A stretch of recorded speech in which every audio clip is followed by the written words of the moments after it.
guys, it's Zach, filling in for Ek once again, but this time we're going to be talking about something I actually enjoyed. Yesterday I got the chance to check out the newest film in the Alien franchise, Alien Romulus. Now I will be going into spoilers during this video, so if you haven't seen the movie yet, this is your chance to drop out now. I highly recommend the movie though, I had a lot of fun with it. With that being said, let's talk a little bit about my background with this franchise. I first discovered this franchise back when Alien vs. Predator came out. I was the right age for it. I was about 8 or 9, and I loved that movie. It wasn't until I was about 13 or 14 that I actually got a chance to see Alien, Aliens, and the rest of the movies, and I of course love those also. Even Alien 3 and Resurrection, with all their faults, I still enjoy those movies on some level. But my absolute favorite movie in the franchise is the original Alien. I like the atmosphere, the emphasis on horror, it just works for me as a movie. I know a lot of people debate whether Alien or Aliens is better, and in my opinion, Alien is the better movie. But moving on from that, we also had Prometheus and Alien Covenant in the last 10 years, which I don't really care about. I enjoyed them each, maybe I've seen them once or twice. I actually rewatched Prometheus this morning, but they're totally fine popcorn movies. The problem I have with Covenant and Prometheus, primarily Prometheus, is that it treats itself like it's a grand epic about human evolution, whereas it's just a dumb alien movie. I remember specifically Ridley Scott, the director of Alien, Prometheus, and Alien Covenant, talking about the release of Prometheus not as an Alien prequel, but rather a blood relative, when in actuality it is just an Alien prequel. It probably should have been called Alien: Prometheus. But we're here today to talk about Alien Romulus, directed by Fede Alvarez. Now, I have to commend whoever got Fede Alvarez on board for this. I was a big fan of his Evil Dead movie and of Don't Breathe, so I thought this was the perfect guy to give an Alien movie to. The trailers all looked really promising, so yeah, I was pretty hyped to see this movie, especially when fan and critic reviews were made public and everybody seemed to really love the movie. At first anyways. It seems like people really turned on this movie on Twitter, but we'll come back to that. This movie is a big deal because it was originally meant for streaming. This was meant to go directly to Hulu, just like the recent Predator movie Prey. However, because Disney is stepping away from that release strategy, this movie thankfully got a theatrical release. This is also Disney's first big swing at releasing something in this franchise. Yes, we've had comics and novels and games released recently, but this is a big movie, and I'm really glad they took a chance on it. Romulus has already made a very impressive splash at the box office. This is a movie I expected to not do well at all. Alien Covenant wasn't well received, and it earned an unimpressive amount of money. So much so that Fox never greenlit the follow-up that Ridley Scott intended on making. So what's different about Romulus? What's getting people back into the theaters to see a movie like this? Well, first off, it's an effective horror movie. This is a weird genre to look at when you compare box office numbers. Horror is typically given a lower budget and isn't really seen as a big financial risk for most studios. Alien, however, has the baggage of being a very effects-heavy movie, so the budget always has to start pretty high.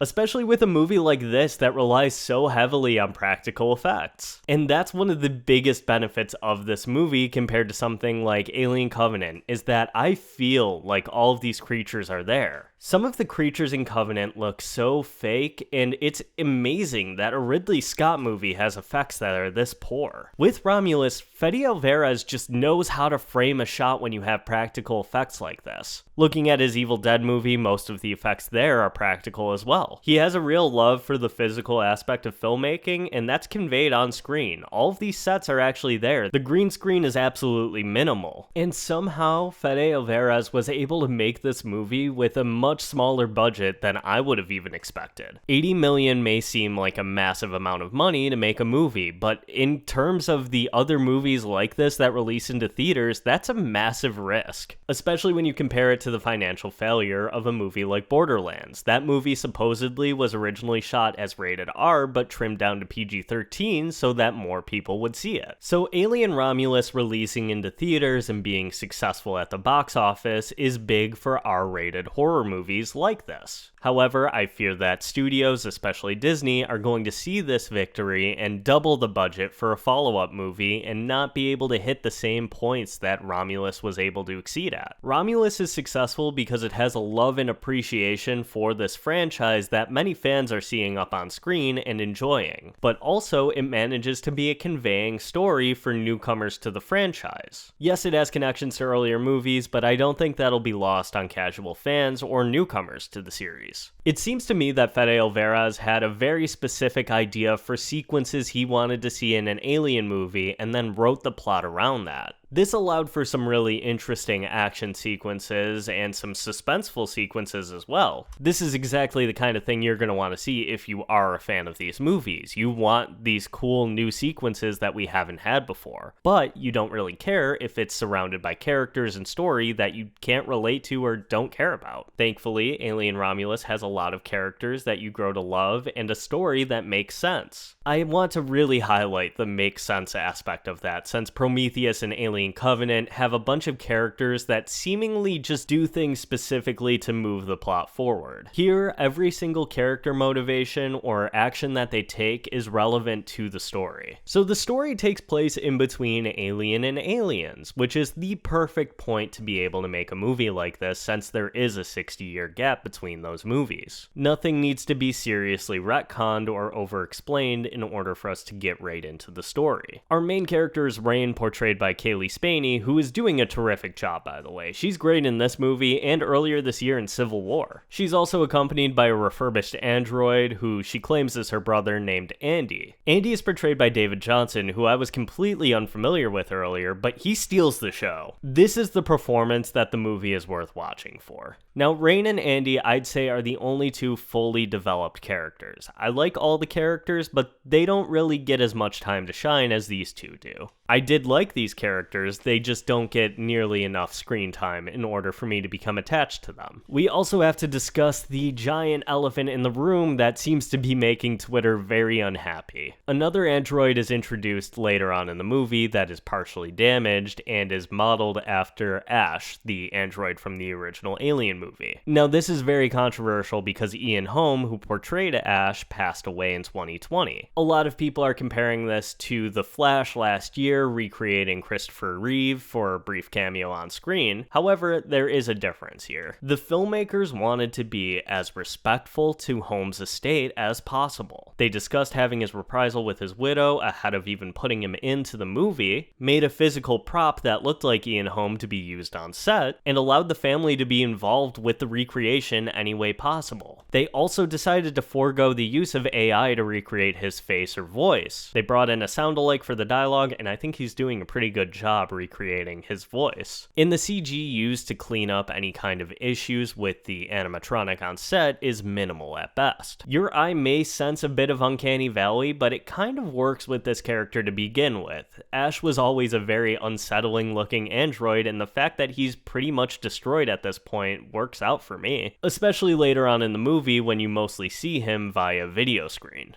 Now, you may be wondering, why not just make a new character? Why not get Michael Fassbender back to be David? Using Ian Holm in a respectful way is one thing, but why even use this character again when they could have just retired him? Well, I feel like it creates a better sense of connection to the original Alien movie. A lot of people might disagree with that, but I feel like it really does tie these two movies together, and that's something seen visually throughout a lot of the movie. Visually, based on a lot of the technology in the movies, you can tell that this is set in between Alien and Aliens. It acts as kind of this middle ground between the two in a technological sense. Now, this has always been a problem I've had with the prequel films specifically. A lot of the technology in Prometheus and Alien Covenant looks far more advanced than what we see in Alien, Aliens, etc. There's just a certain charm to that retro-futurism from the 70s and 80s that this movie really lets shine. Now, how does the plot actually work out how these characters interact with the xenomorph currently? And this is something something I thought was done very well. They explain that the alien that attacked the Nostromo in the original film actually survived when Ripley blew it out the airlock. And when the wreckage was investigated, they were able to reverse engineer the alien and create their own breed of facehuggers. Of course, something inevitably goes wrong and the space station ends up in a collision course with an asteroid field, but not before being discovered by our protagonists. Now, I've seen a lot of comments about how young a lot of the protagonists are, and yeah, that's kind of the point. They're all in this very desperate situation currently, and this space station heist is the only thing that can get them out of their current living conditions. I feel like that's a really important aspect to have in an alien movie. We need to have a reason why these characters are either going to make dumb decisions or will make the decisions that they need to make. At any sign of trouble during the movie, they all have an internal conflict of, okay, but I have to do this, otherwise my life will continue to be miserable.